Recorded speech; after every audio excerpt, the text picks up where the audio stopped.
सूरत के अमरोली इलाके की बेरहमी से हत्या की घटना सामने आई है। अमरोली में अतुल नामक युवक की चप्पू से वार कर चप्पू गोदकर हत्या कर दी गई। आरोप है कि अल्पेश देवी पूजक ने उनकी हत्या की है। बड़ा वराछा सुदामा चौक के पास फलों की लोरी खड़ी करने को लेकर अतुल का अल्पेश से विवाद हो गया। हत्या की घटना के बाद परिवार अमरोली पुलिस स्टेशन पहुंचा। रात को हुई इस बहस हत्या घटना में लोग अमरोली थाने पहुंचे। बड़ी संख्या में सब्जी विक्रेता अमरोली थाने पहुंचे। अमरोली पुलिस ने हत्या का मामला दर्ज कर आगे की जांच हाथ ली। जी તમારું નામ? સની મારું નામ છે દેવી પૂજક। કઈ જગ્યાએ રહેવાનું? મારું અમરોલી આવાસ H4 306 એમાં 20 નંબર। અચ્છા, શું થયું હતું?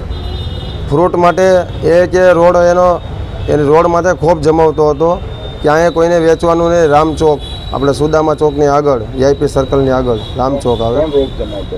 અલ્પેશ ઓગણિયા દેવી પૂજક શું કહેતો હતો? ભૂપતભાઈ। શું કહેતો હતો?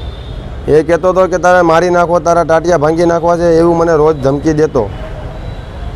તો એક દિવસે એને કરીને બતાવ્યું, મારા પપ્પાને મારી નાખ્યા। મને બી છરી મારી લીધી એના ભાઈ અનિલ ઓગણિયાએ, ભૂપતભાઈના છોકરાએ, અને મારા ભાઈ મહેશને બી છરી મારી લીધી। 2 હાફ મર્ડર ને 1 મર્ડર કર્યું છે।